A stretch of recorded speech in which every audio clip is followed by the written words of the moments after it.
pengertian roh Pentakosta. Ternyata Paulus sangat memperhatikan ini, saudara. Supaya kita belajar apa yang terjadi dalam perjanjian lama. Paulus berkata, aku mau supaya kamu mengetahui, saudara-saudara, bahwa nenek moyang kita semua berada di bawah perlindungan awan, dan bahwa mereka semua telah melintasi laut untuk menjadi pengikut Musa. Mereka semua telah dibaptis dalam awan dan laut. Mereka semua makan makanan rohani yang sama.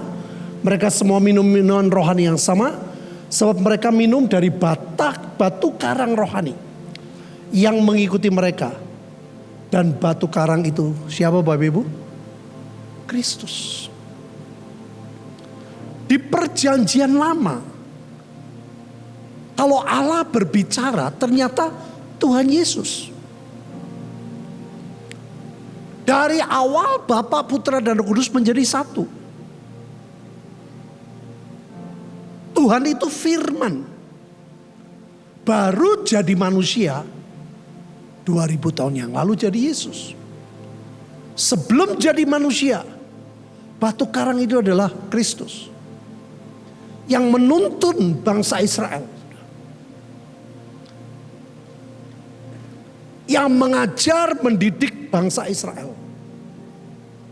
Saudara dan saya adalah Israel yang rohani.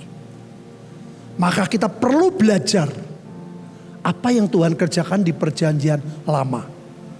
Bahkan itu sebagai sebuah warning, sebagai peringatan untuk kita. Sungguh pun demikian, Allah tidak berkenan kepada bagian terbesar dari mereka. Karena mereka ditewaskan di padang gurun. Ini yang saya jelaskan 2 minggu lalu, saudara. Perjalanan yang ajaib keluar dari Mesir. Mujizat demi mujizat itu dinyatakan. Menjelang masuk tanah Kanaan. Semuanya meninggal. Hanya Joshua dan Kaleb. Orang-orang yang bersama mereka. Mati sebagian besar.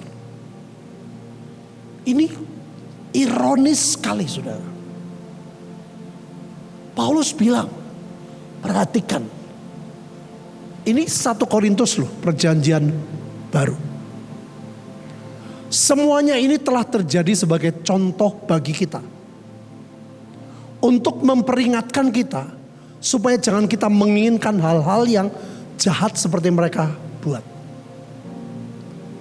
Saudara, mereka tuh tidak berpikir berbuat jahat loh. Nah, ini yang kita harus sadari. Seringkali kita juga begitu. Saya nggak jahat kok. Tapi pada saat saudara dan saya tidak mengerjakan apa yang Tuhan mau. Pada saat kita memberontak. Pada saat kita tidak ikut apa yang Tuhan mau. Sesungguhnya kita sedang tidak ada di jalan Tuhan. Namanya Kristen, pengikut Kristus. Di mana Yesus ada, kita ikut. Di mana Tuhan Yesus mengajar, memberi perintah, kanan kita harus ke kanan.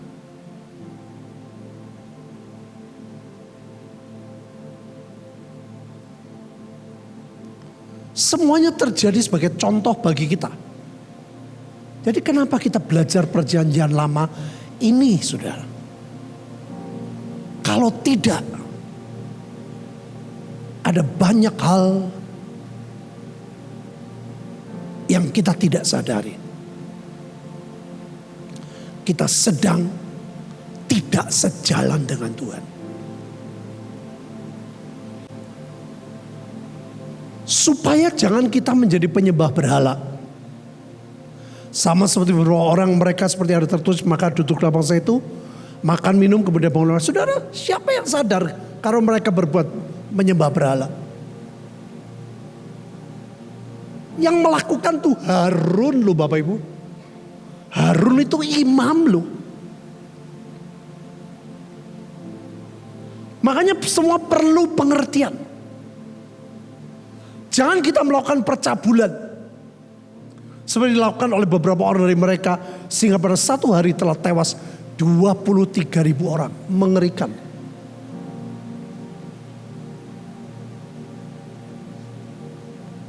Jangan kita mencobai Tuhan. Seperti dilakukan oleh beberapa orang dari mereka. Sehingga mereka mati di pakut ular. Kita nih sudah lihat contoh-contoh, saudara. Dan yang paling mengerikan yang kita tidak sadari adalah ini, saudara. Ini puncaknya. Sampai Tuhan gak tahan. Mati semua. Janganlah bersungut-sungut seperti yang dilakukan oleh beberapa orang dari mereka. Sehingga mereka dibinasakan oleh malaikat maut. Kita sering gak sadar kalau kita tuh bersungut-sungut. Kita mengatakan tidak kok. Makanya kalau gak belajar kita gak tahu, saudara. Kalau gak ada contoh kita gak tahu. Nah, alangkah baiknya kalau Bapak Ibu semua pelayan-pelayan Tuhan.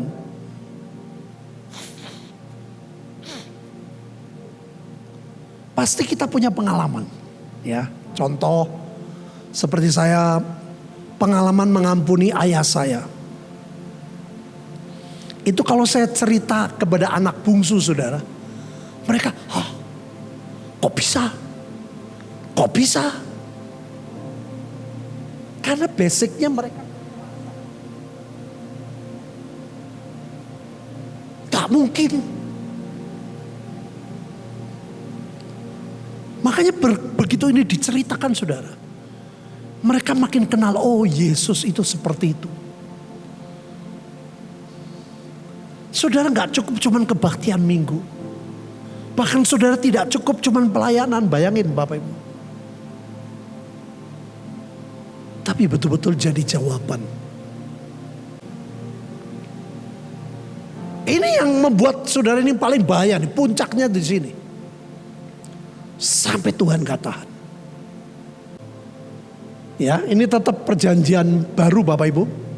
Semuanya ini telah menimpa mereka sebagai contoh dan dituliskan untuk menjadi peringatan bagi kita yang hidup pada waktu di mana zaman akhir telah tiba.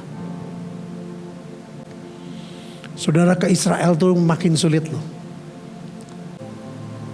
Lembu merah sudah disiapkan. Makin sulit, saudara. Makanya seperti yang mereka bilang, hamba Tuhan bilang, Israel itu negara yang sulit. Saudara, banyak duit, belum tentu bisa masuk. Kalau saudara pelit, hitungan saja, malas saudara ke sana. Sebaliknya ada orang yang mengerti tentang tanah perjanjian. Begitu berharganya pelajaran. Di mana kita lihat, saudara, semua yang ditulis di Alkitab ada. Yang saya cerita konglomerat Indonesia terkenal, saudara. Begitu bertobat, dia tidak ajak anak cucunya ke China, tapi ke tanah Israel. 1 bulan, saudara. Ya, mereka bilang duitnya gak ada serinya. Tapi gak mudah, saudara. Kerinduan untuk mengerti apa yang Tuhan mau. Kita hidup sedang di ujung zaman, Bapak Ibu. Akhir dari akhir zaman. Seperti yang saya ceritakan, perjalanan kita seperti bangsa Israel. Keluar dari Mesir itu sudah seneng, saudara, awalnya. Tapi tambah lama capek. Menjelang masuk, habis kekuatan mereka. Nah, ini contoh peristiwa yang terjadi. Tentang bagaimana Tuhan mau membawa mereka masuk tanah perjanjian. Tuhan berfirman kepada Musa, Bukan Musa minta kepada Tuhan tuh. Tuhan berfirman kepada Musa, suruhlah beberapa orang mengintai tanah Kanaan yang akan kuberikan kepada orang Israel. Dari setiap suku nenek moyang mereka haruslah kau suruh seorang. Semuanya apa Bapak Ibu? Pemimpin di antara mereka. Saudara, Tuhan tuh mempersiapkan begitu rupa. Diharapkan Tuhan yang namanya pemimpin itu punya roh Pentakosta. Yang namanya pemimpin bisa melihat sesuatu tidak seperti dunia melihat. Yang namanya pemimpin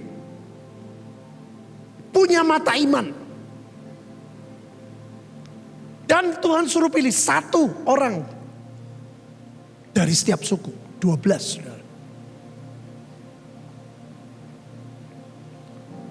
Harapan Tuhan itu seperti itu. Rancangan Tuhan begitu ajaib. Tapi kita lihat apakah 12 orang itu punya roh Pentakosta. Maka Musa menyuruh mereka untuk mengintai tanah Kanaan. Katanya kepada mereka, pergilah dari sini ke tanah Negeb, naiklah ke pegunungan, amatilah bagaimana keadaan negeri itu. Apakah bangsa yang mendiaminya kuat atau lemah? Apakah mereka sedikit atau banyak? Bagaimana negeri yang didiaminya? Apakah baik atau buruk? Bagaimana kota yang didiaminya? Apakah mereka diam di tempat yang terbuka atau tempat yang berkubu? Bagaimana tanah itu? Apakah gemuk atau kurus? Apakah ada di sana pohon-pohon atau tidak? Tabahkanlah hatimu. Coba sudah di ngomong loh. Tabahkanlah hatimu. Bawalah sedikit dari hasil negeri itu. Waktu itu ialah musim hulu hasil anggur. Anggur adalah buah yang paling berharga di Timur Tengah. Saudara, Tuhan mengatur begitu rupa. Harapan Tuhan ini pemimpin-pemimpin yang punya iman, yang punya roh Pentakosta diutus untuk melihat. Perhatian saudara, mereka menceritakan kepadanya, kami sudah masuk negeri. Kemana kau suruh kami? Dan memang negeri itu berlimpah-limpah susu dan madunya, dan inilah hasilnya. Saudara, apa yang Tuhan janjikan tuh mereka lihat loh. Yang Tuhan janjikan mereka ambil loh. Dan dibawa loh ke Musa. Ini betul janji Tuhan. Tapi sayang saudara, ini yang ngomong adalah 10 pemimpin yang ternyata tidak punya roh Pentakosta. Hanya tuh gak enak saudara. Bangsa yang diam di negeri itu kuat, kota-kotanya berkubu, sangat besar, keturunan enak. Telah kami lihat di sana orang Amalek, orang Het, orang Yebus, orang Amori, diam di pegunungan, orang Kanaan, diam di sepanjang laut, sepanjang sungai Yordan. Yang diharapkan Tuhan, yang diharapkan Musa, menguatkan bangsa Israel yang sudah capek berjalan dari Mesir, yang tenaganya sudah hampir habis, yang imannya sudah mulai kendor, yang sudah banyak berbuat salah walaupun mujizat Tuhan terjadi. Ternyata 10 orang, makanya mayoritas itu tidak menjamin. Mereka berkata jujur loh. Ini mereka berkata jujur. Tapi yang mereka perhatikan bukan janji Tuhannya. Yang mereka perhatikan adalah keadaan kesulitan. Gak bisa, kita gak mungkin. Musuhnya hebat. Bayangin saudara, pelajaran Tuhan mereka buat lembu tadi mau dibasmi, mereka berbuat zina. dipakut ular itu sudah dididik Tuhan. Tetap gak ngerti saudara. Di akhir zaman. Jujur. Tapi tidak punya roh Pentakosta. Makanya hari ini hati-hati saudara. Kalau saudara sedang ada masalah, jangan cerita kepada orang yang tidak punya roh Pentakosta. Orang itu akan berkata, ya memang kamu susah. Memang kamu gak bisa. Sudah percuma Tuhan-Tuhanan. Buat apa ibadah? Buktinya kamu hidup seperti ini gak berubah dari dulu. Itu perkataan dari 10 pengintai. Beda saudara. Kemudian Kaleb mencoba menenteramkan hati bangsa itu. Di hadapan Musa katanya, tidak. Kita akan maju menduduki negeri itu sebab kita pasti akan mengalahkannya. Yang percaya katakan, hanya 2 orang saudara yang punya roh Pentakosta. Pikiran negatif, pikirannya positif, ucapannya positif. Hari-hari ini saudara gereja membutuhkan orang-orang seperti Joshua dan Kaleb.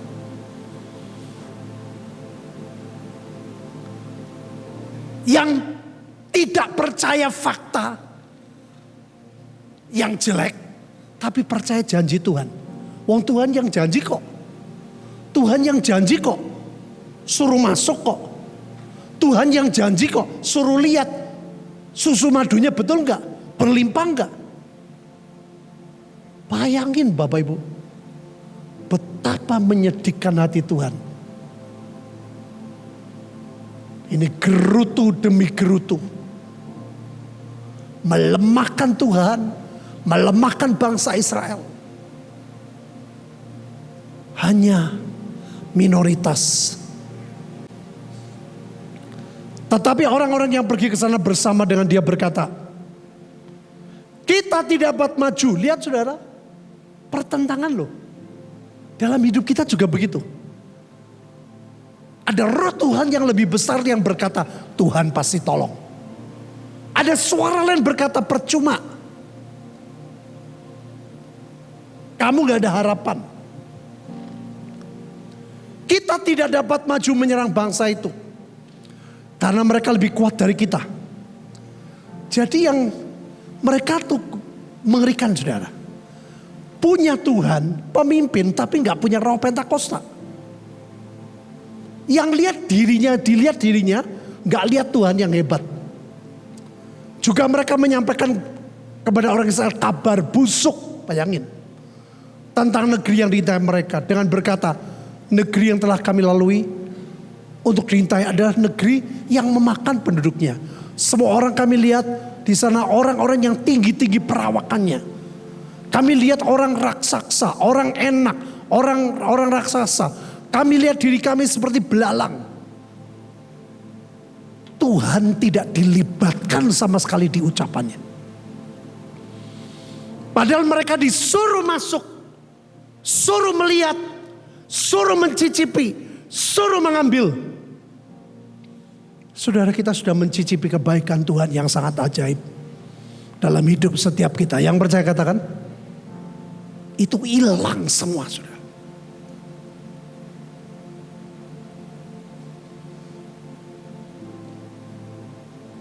Serem ini saudara. Ini yang membuat Tuhan gak tahan saudara. Hampir masuk loh. Lalu segenap umat itu mengeluarkan suara nyaring. Bukan nyembah, bukan nyanyi. Dan bangsa itu menangis pada malam itu. Apa yang mereka kerjakan? Apa Bapak Ibu? Bersungut-sungutlah semua orang, bayangin. Semua orang Israel kepada Musa dan Harun. Segenap umat itu berkata kepada mereka, sekiranya kami mati di tanah Mesir atau di padang gurun ini. Saudara, saya bisa merasakan perasaan Tuhan itu sedih, pedih, marah.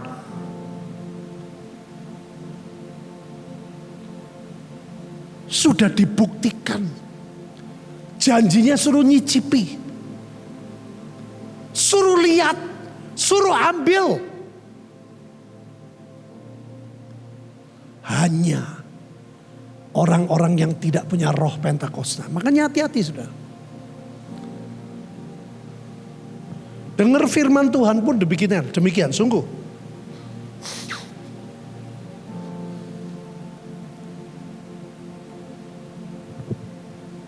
Ada beberapa teman-teman saya, pendeta-pendeta yang sudah cukup umur di Jakarta yang lemah, saudara. Saya datang satu demi satu. Saya kuatkan mereka. Dia bilang, Tuhan bisa tolong gak ya? Kondisi begini. Saya bilang, Bapak, ini foto Bapak 2 bulan yang lalu. Koma. Dokter berkata gak mungkin. Tapi Tuhan sembuhkan. Kalau Tuhan sembuhkan hidupmu, gak mungkin Tuhan gak tolong keuanganmu. Yang percaya katakan. Yang percaya katakan. Ini Bapak Ibu. Kuatkan mereka.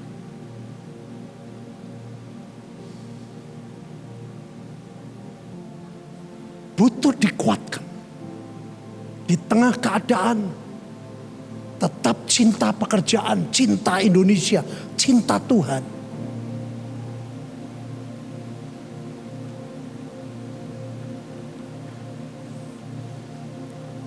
Mengapakah Tuhan membawa kami ke negeri ini? Supaya kami tewas oleh pedang. Saudara, apa yang mereka katakan benar-benar mereka alami. Istri serta anak-anak kami menjadi tawanan. Bayangin saudara. Dipimpin Tuhan mau masukkan anak, dianggapnya tawanan. Bukankah lebih baik kami pulang ke Mesir? Mereka berkata seorang kepada yang lain. Nah ini hati-hati, roh bisik-bisik itu dari dulu saudara. Melemahkan satu dengan yang lain. Bukan menguatkan. Mereka berkata seorang pada yang lain, baiklah kita mengangkat seorang pemimpin. Lalu pulang ke Mesir. Apa Tuhan gak sakit dengan omongan ini? Jangan sampai sudah berkata, percuma pelayanan. Saudara, ini baca begini aja. Saudara bisa membayangkan pemimpin loh. Makanya saya bilang, nanti saudara tolong isi formulir. Terus nanti kita kumpul, kita belajar. Belajar bagaimana kita menjelaskan kepada orang lain. Belajar mengalami roh Tuhan. Belajar mengalami inner healing. Belajar mengalami kelepasan.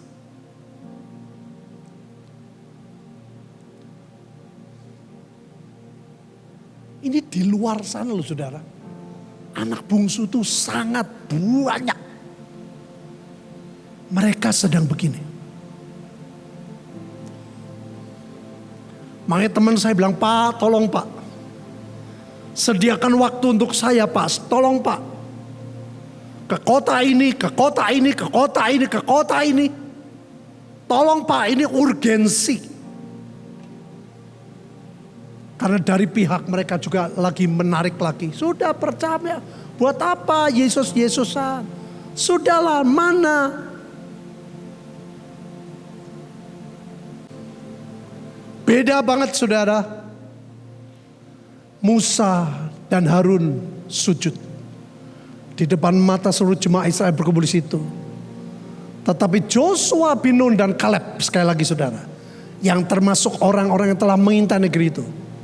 Mengoyakkan pakaiannya. Itu merendahkan hati sedih, berkata kepada segenap umat Israel, negeri yang kami lalui untuk diintai adalah apa Bapak Ibu? Luar biasa. Bayangin, kontras. Yang satu luar biasa hebatnya, yang satu luar biasa beratnya. Makanya saudara selalu ada dua pilihan seperti itu.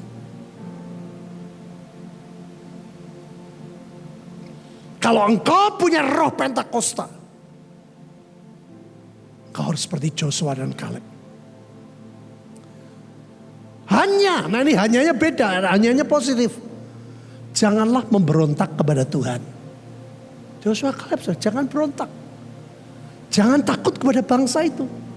Orang kalau gak memberontak sama Tuhan itu gak ada takutnya, sudah. Tapi kalau engkau berontak, mesti banyak takutnya.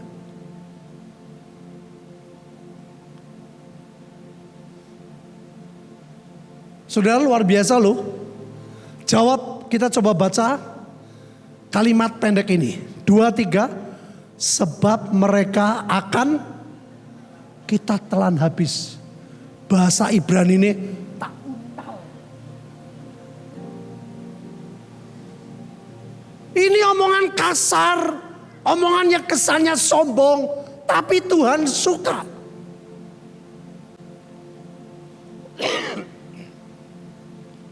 Makanya 2 minggu lalu apa yang diceritakan kembali, saya bilang,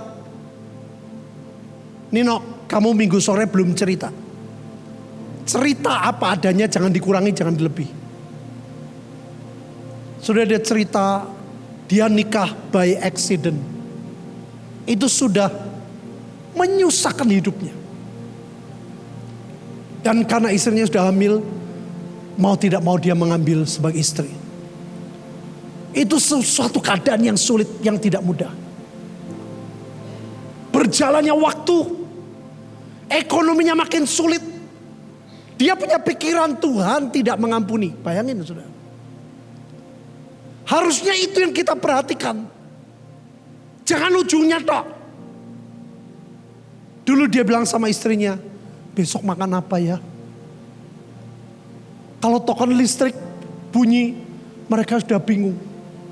Waktu anaknya butuh susu, mereka gak bisa beli. Terakhir dia ngomong, saya bersyukur sekarang ngobrol dengan istri ganti mobil apa ya. Itu yang dilihat orang, ini yang dilihat saudara. Kalau orang punya spirit seperti 10 pemimpin kayak tadi. Nino kok sombong sih? Kok ngomong mau ganti mobil? Aduh, saya sampai kaget saudara. Saudara gak punya roh Pentakosta. Kenapa yang diperhatikan cuma kalimat terakhir? Dan itu dia gak pinjem loh. Betul-betul ada duit loh. Mau ganti mobil loh. Kecuali kalau minta tolong saudara, minta-minta. Dia betul-betul mau ganti mobil dengan uang sendiri. Dan dia jujur, dia ngobrol sama istrinya. Mau ganti mobil atau mau nambah mobil. Sama nih saudara. Kita telan habis. Waduh. Kalau orang cuma perhatikan ini, walah percuma tuh Joshua Kaleb sombong. Enggak sombong Bapak Ibu. Joshua Kaleb lebih percaya Tuhan yang hebat. Roh Tuhan yang lebih hebat. Amin. Bukan kelemahan dirinya. Yang melindungi mereka sudah meninggalkan mereka. Lihat perkataannya positif semua. Sedang Tuhan menyertai kita. Jangan takut kepada mereka. Saudara, karena voting kalah. Omongan 2 orang yang gak digubris. Semua menggerutu. Ngamuk sama Tuhan. Mati semua.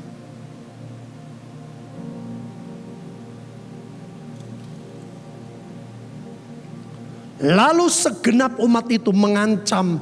Hendak melontari kedua orang itu dengan batu. Tetapi tampaklah kemuliaan Tuhan di kemah pertemuan. Untuk Musa, untuk Joshua dan Kaleb, untuk Harun adalah kemuliaan. Untuk bangsa Israel kematian. Kemuliaan kalau muncul itu mengakibatkan 2 saudara. Buat orang yang punya Tuhan, buat orang yang punya roh Pentakosta, itu membangkitkan. Buat orang yang tidak, menghancurkan.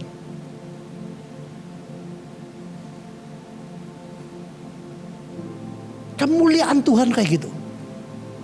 Pada waktu Ananias Safira gitu, kemuliaan Tuhan muncul, mati mereka.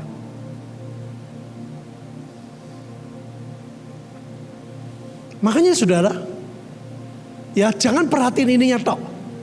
Walah sombong ya. Yosua Kaleb kita telan habis. Ini bukan sombong. Ini perkataan iman. Halo? Saudara lebih baik Tuhan, saudara dengar orang lain, saudara ngomong, aku percaya masa depanku baik. Aku punya Tuhan yang hebat. Amin. Itu lebih dihargai Tuhan daripada percuma ikut Tuhan. Dari dulu kok begini, gak ada perubahan, aku makin susah. Itu gerutu. Itu ujung kematian, ujungnya kematian. Belum tentu mati jasmani, sudah mati rohani, mati ekonomi. Lihat saudara, perkataan orang yang punya roh Pentakosta. Aku berumur 40 tahun ketika aku disuruh Musa, hamba Tuhan itu, dari Kades Barnea untuk mengintai negeri ini. Aku pulang membawa kabar kepadanya yang sejujur-jujurnya. Saya mau tanya, yang ngomong jujur siapa? Yosua dan Kaleb atau 10 pengintai? Hah? Semuanya jujur. 10 pengintai melihat dengan mata jasmani. Joshua dan Kaleb melihat dengan mata iman. Jujur. Tapi beda pandangan. Sedang saudara-saudaraku yang bersama-sama pergi ke sana dengan aku membuat tawar hati bangsa. Tetapi aku tetap ikut Tuhan, Allahku dengan sepenuh hati.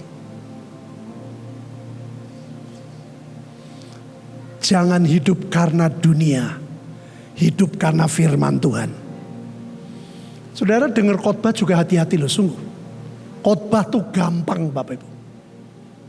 Tapi harus khotbah yang membangkitkan imanmu. Khotbah yang menyadarkan bahwa kau punya Tuhan yang tidak terbatas. Khotbah yang menyadarkan masa depanmu, masa depan yang ajaib.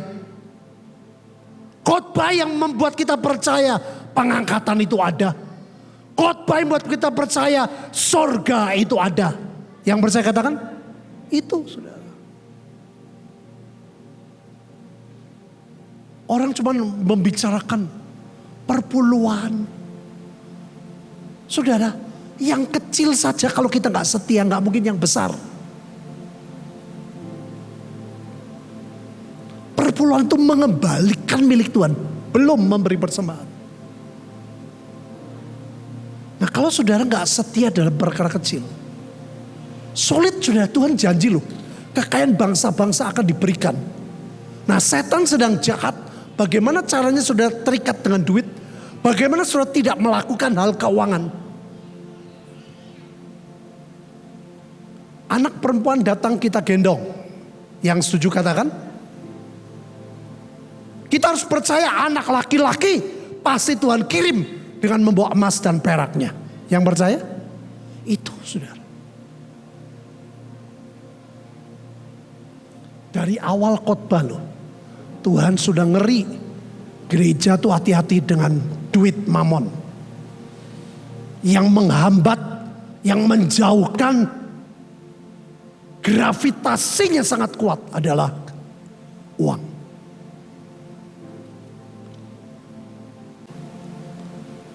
Ini pelajaran menarik saudara. 11 hari dalam ulangan 1-3. Perjalanan jauhnya dari Horeb sampai Kades Barnea. Melalui jalan pegunungan Seir pada tanggal 1 bulan 11 tahun ke-40. Berbicara Musa kepada orang Israel sesuai dengan segala yang diperintahkan Tuhan kepadanya. Normalnya saudara, hanya 11 hari dari Sinai ke Kades Barnea.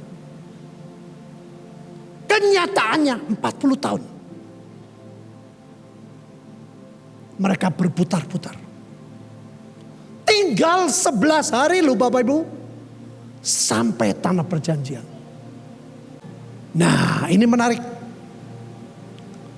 Saya tanya ke beliau Pak Bambang. Pak ini artikel ini betul tidak? Dia bilang betul. Ternyata saudara. Orang yang bersungut-sungut 1 hari. Perjalanannya mundur 4 tahun. Ini dialami bangsa Israel. Saudara menggerutu. Makanya cepat bertobat, minta ampun. Cabut perkataannya seperti Ayub. Jangan terus menggerutu. Sampai sehari saudara, perjalananmu mundur 4 tahun. Janji Tuhan di depan mata, mundur 4 tahun. Kamu menggerutu di dalam kemahmu, serta berkata karena Tuhan membenci kita. Maka yang bawa kita keluar dari tanah Mesir, untuk menyerahkan kita ke dalam tangan orang Mori. Supaya dimusnahkan. Menggerutu, pemberontak, membuat tertunda, mundur. Jarak tempuh dalam hitungan hari. Dari Horeb sampai Kades Barnea. Hanya 11 hari. 1, 2, 3, 4, 5, 6, 7, 8, 9, 10. Hari ke-11 nyampe Bapak Ibu.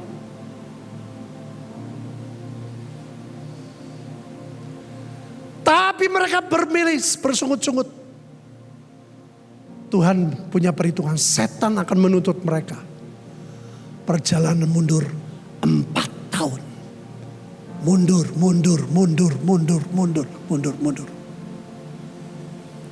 Siapa yang pilih 11 hari? Sepakat dengan saya, amin. Jangan sepilih 40 tahun. Membuat capek. Melemahkan. Hanya karena menggerutu, membuat delay. Hanya menggerutu, memberontak. Hanya menggerutu, membuat mundur.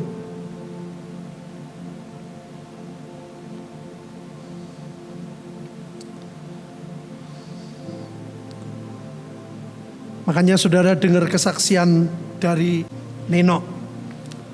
Jangan lihat di belakangnya tok saudara. Lihat perjalanannya. Lihat omongannya Joshua dan Kaleb. Jangan cuma kita telan habis. Tapi lihat mereka berjuang. Menguatkan bangsa Israel. Omongan yang tawar hati dibantah. Janji Tuhan ya dan amin. Buat setiap kita. Apa yang harus kita lakukan Bapak Ibu? 1 ayat terakhir. Ayo baca bersama saya. Ini yang ngomong juga Paulus. 2, 3. Jadi akhirnya. Ayo baca saudara. Sampai telinga sudah dengar suara saudara. Nanti ini menjadi prinsip hidup ya. 2, 3. Jadi akhirnya saudara-saudara. Semua yang benar. Semua yang mulia. Semua yang adil. Semua yang suci. Semua yang manis. Semua yang sedap didengar. Semua yang disebut kebajikan, yang patut dipuji, apa Bapak Ibu? Pikirkanlah semuanya itu. Taruh di sini. Yang sepakat katakan, yang tidak singkirkan. Yang enak didengar, yang mulia, yang kudus, yang benar. Firman masuk di pikiran kita. Halo? Yang sepakat? Yang sepakat, jemaat Sekinah katakan. Yuk kita bangkit berdiri.